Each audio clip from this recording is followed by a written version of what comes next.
Hello, welcome to another not review based video. You already know! At the end of each year, you have a list with the worst and best music that each year had to offer. Well, I'm unorthodox in that department 2 years in a row. This list came after the year has changed. Come to think of it, I don't have the worst list either. I'm outplaying the algorithm. And after that, at the very beginning of the new year, you get a list type of video where you list artists and albums that you anticipate to come out and not in a sexual way. This is exactly it, my most anticipated albums of 2020. I'm not gonna go by ranking how much I anticipate each artist because that would be pointless. So if I talk about one artist at the very beginning of the video or at the very end doesn't mean that I anticipate her work more than the guy or the girl in the last segment of this video. Looking back at 2019, the mainstream was a bit in the shadows. Big household names didn't drop a single project. Artists like Drake, The Weeknd, Migos, Rihanna, to name a few. And I just spoiled a few artists that I want to hear music from in 2020. Good job! Then I checked my most anticipated albums of 2019, the video I made last year. That list with this list right here is pretty much the same. So it was quite easy for me to write this, and I'm even double checking if I missed someone, and I'm 100% sure that when someone drops an album that I didn't expect to, didn't have on my list here, I'm gonna be shocked. Is that you? Yeah. Is that you? Easy off the top of my mind is the TDE crew. I thought that last year would be the year that everybody ate, but it seems that 2020 might be. Starting off, I have Kendrick Lamar. He is the biggest one for me. Ever since dropping Damn, there wasn't even a sniff of new material from him. He is on pace to be one of the greatest rappers of all time, and he is already a top 5 rappers right now for me. Two classics already in Good Kid, Mad City and To Pimp a Butterfly, a very underrated project in Section 80, and Damn, with Kendrick releasing his most commercial album to date while maintaining his conscious concept style. I think it's worth to mention that this album won a Pulitzer Award. It's the first hip hop album to ever do it, and it's safe to say that I'm super excited with what he will release next. And funny thing is, I don't know what direction he will take. Oh, and I almost forgot.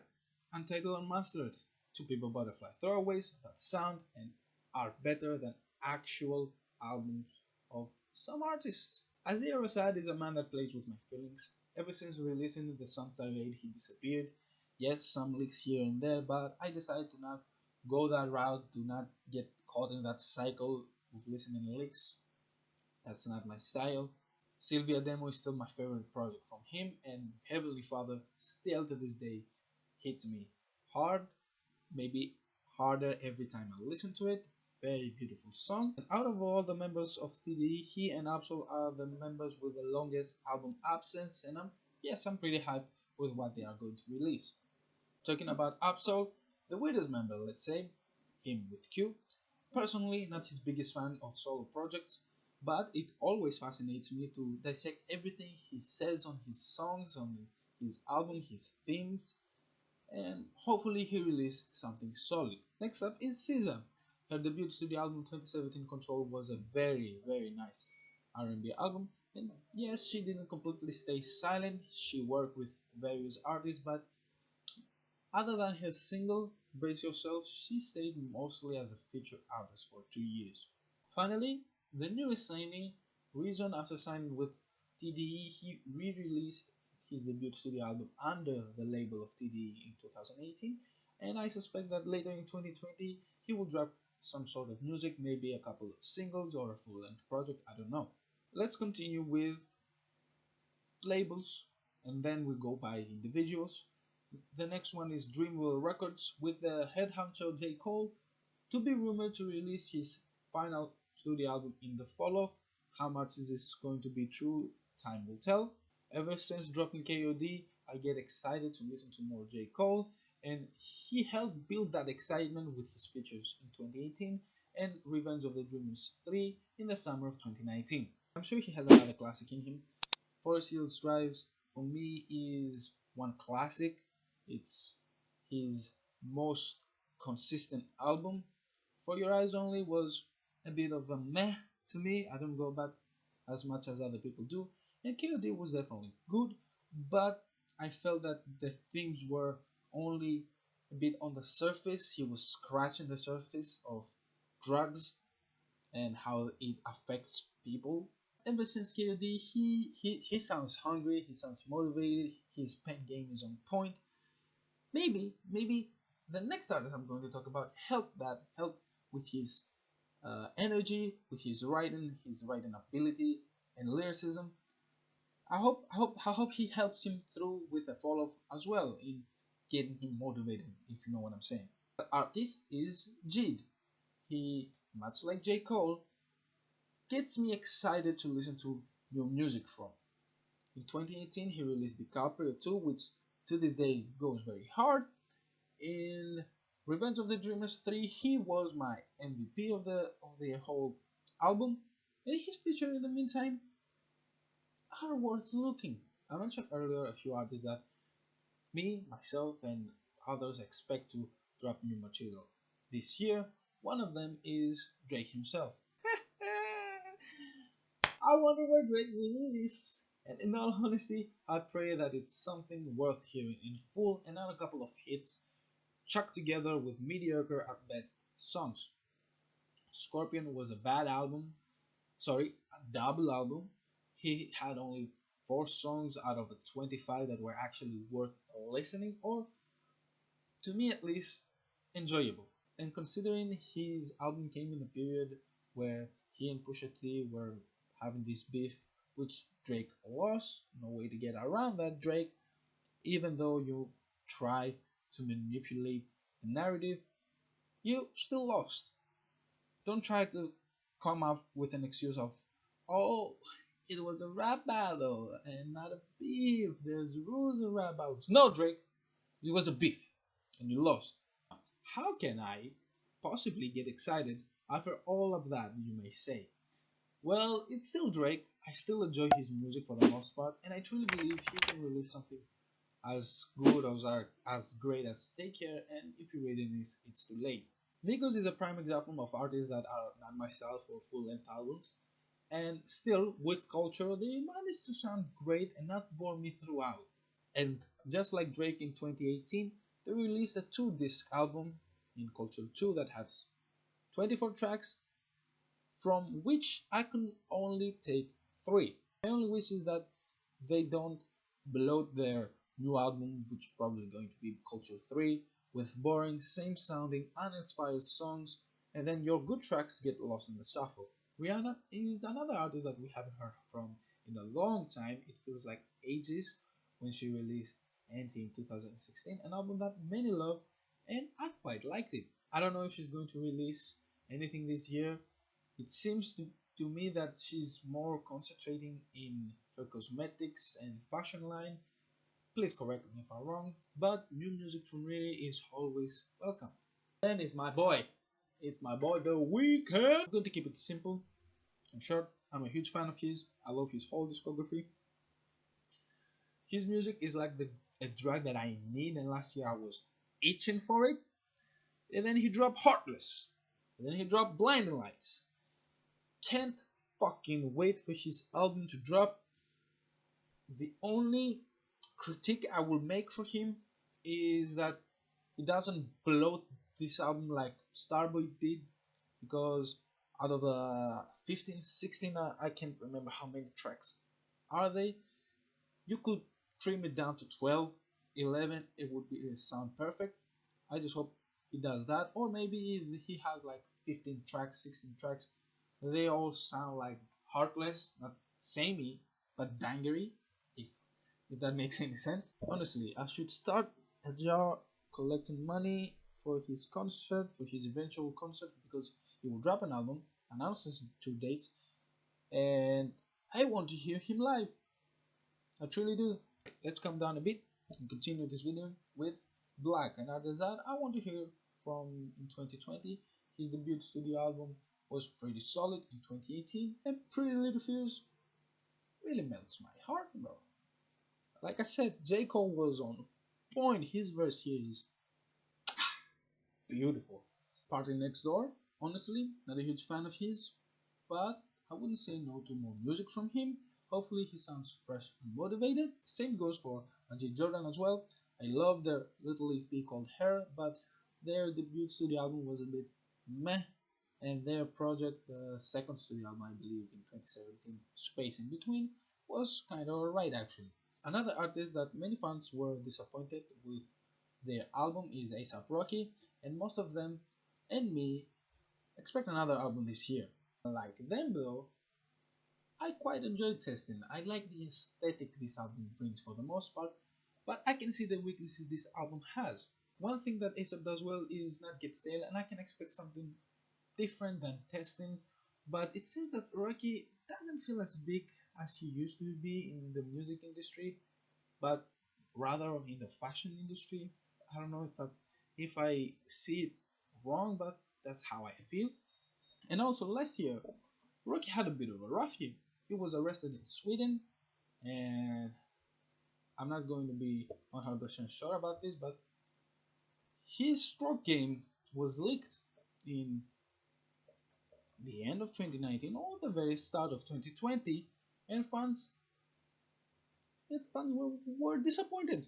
Were disappointed in his stroke game. I haven't watched it, and nor do I plan to. Thank you very much. Don't link me anything. No, 21 Savage is an artist that after his latest album to get me excited for new music.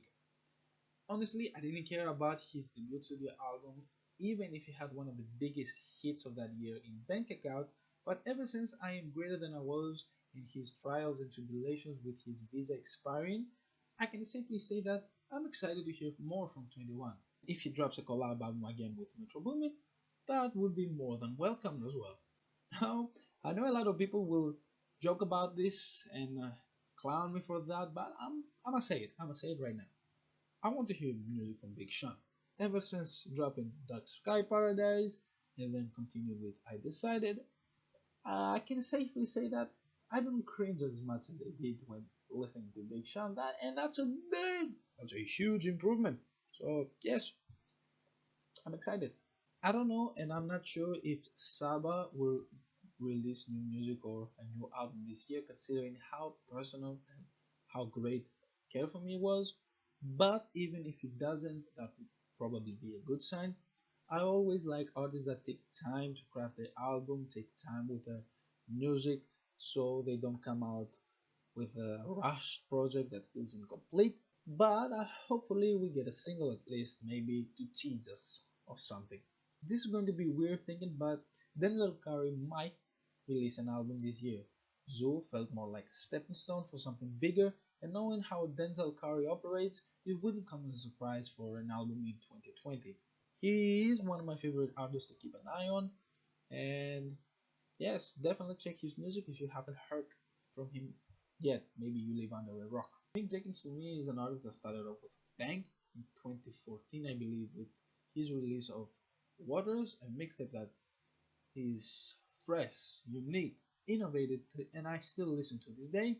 But then fell really bad with mediocre releases, an EP that is alright, two albums that are average at best. Still feel though that he has a lot more to give, and I hope whatever he releases next is above average at least. Hey Bryson, hey, are you still there, bro?